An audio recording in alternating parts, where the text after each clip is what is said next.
What's good, sexies?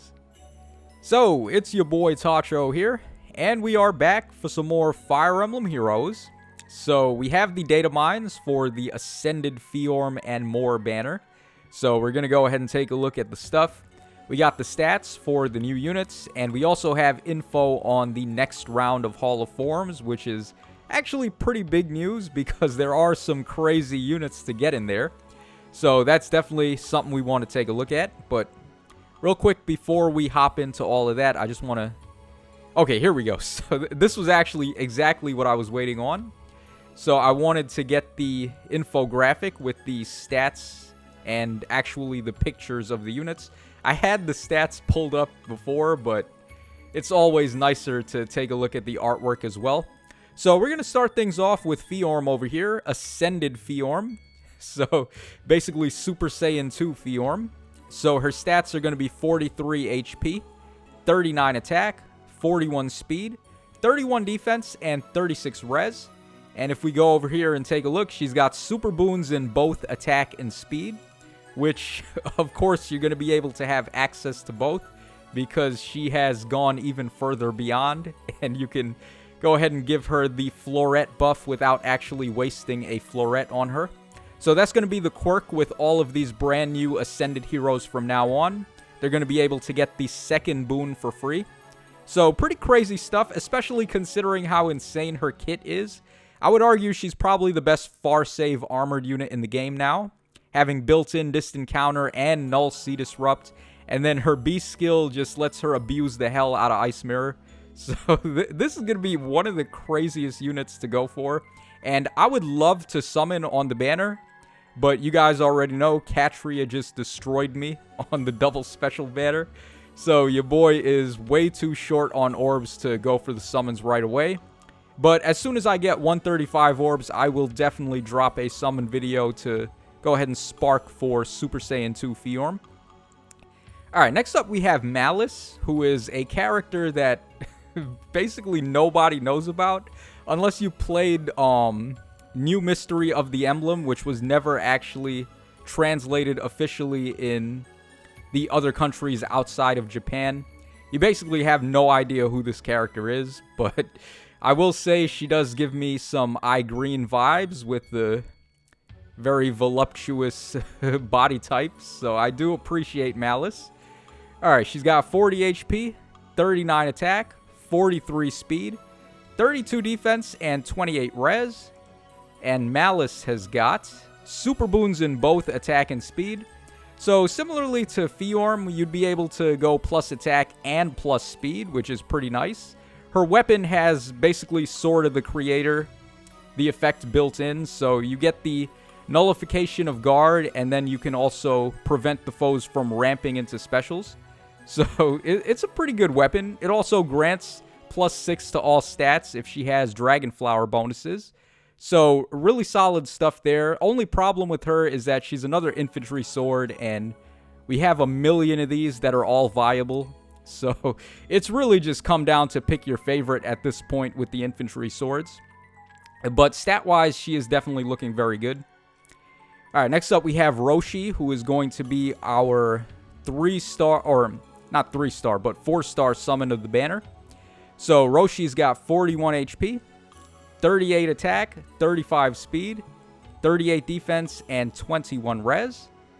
And Roshi has got absolutely no super boons at all. Okay, seems legit. Man, what are the odds of them shafting a demote unit? It's like we've never seen that happen before, huh? No, actually, we've seen it happen all the time. Oh, by the way, I find it funny that his name is Roshi, and we got Super Saiyan 2 on this banner. So it's like, what is this, a DBZ banner all of a sudden? Okay, so here are Roshi's skill inheritance levels. We have Speed and Defense Form 3 at 4-star, which is exactly how we wanted that to go. And then we have Distant Guard 3 at 5-star, which is perfectly fine because we already have good sources of Distant Guard 3 anyway. So it's not a big deal. I would much rather have the form skill at 3-star, so we can go ahead and use that for budget builds now.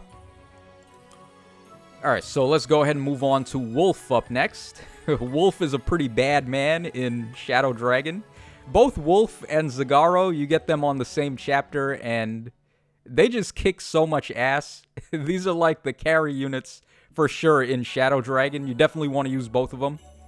But Wolf has got 40 HP, 39 attack, 42 speed, 28 defense, and 20 res. And Wolf has got a super boon in attack and no other super boons to speak of. Not really the biggest deal. You can still go plus attack and plus speed with him using the florets. Although I would recommend saving your florets for units that have multiple super boons as opposed to units that only have one. Although I guess it doesn't really matter. It's only a 1-point stat difference, so I guess just use it on your favorite character. They are actually going to be a pretty rare currency because as opposed to what I said the other night in the trailer, where I said you'd be able to get one floret every time you summon Ascended Fjorm, that's not the case. You're only going to get one floret the first time you summon Fjorm, and that's it. So make sure you spend your florets wisely. You're also going to get a free one on the house when you go into the change trait menu for the first time with the florets. So at the moment, we only have access to 2, I believe. So definitely use them wisely. Either way, this guy looks pretty good. He is a cavalry bow unit, and those are always good. And then his weapon is basically just a better version of the pre-time skip Bernadetta's weapon. So I would say he's solid. He's definitely not bad, but at the same time, he really doesn't have any way to break through save skill armored units. So may not be the best choice to run on a defense team anymore. All right, next up we have Vyland with the classic haircut from Fire Emblem. There's like a million characters that have this haircut. Basically the Kuwabara haircut, if you guys have ever seen Yu Yu Hakusho. But regardless, this guy is an Axe Cavalry type, and he's got 47 HP, 41 attack, 30 speed, 36 defense, and 19 res.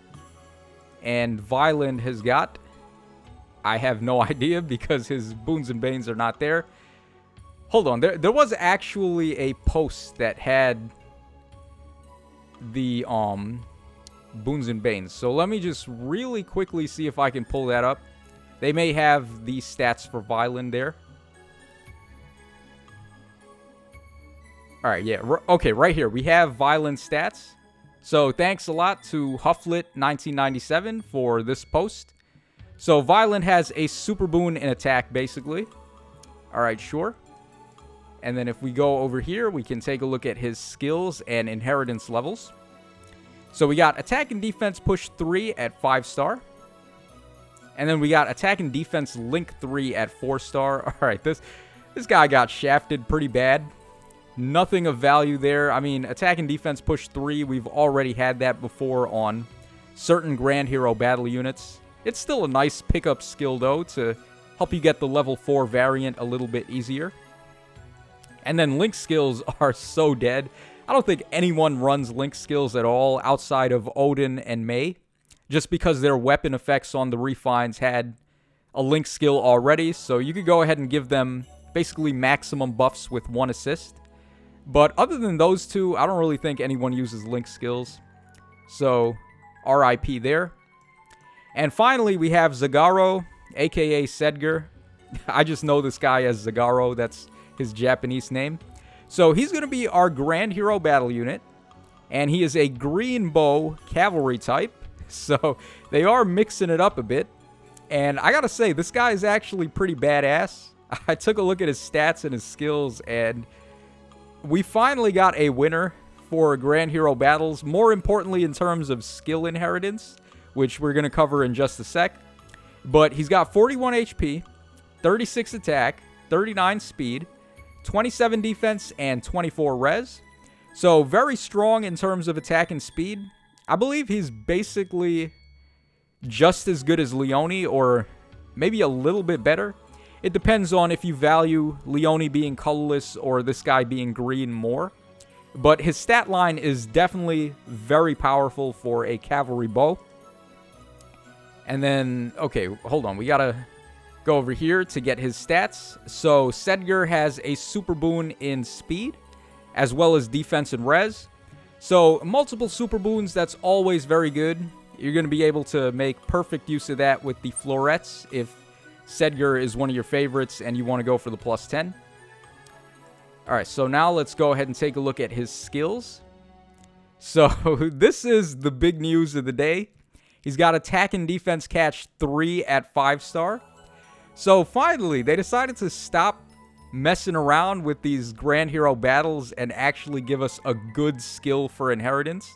So and not only is this skill just really good in general, but it's also going to help us inherit the level 4 variant a lot easier. So it's going to be really helpful for multiple reasons there. Very awesome of them to actually give us something like this for once. And okay, it can't be a Grand Hero battle unit without a chill skill, right?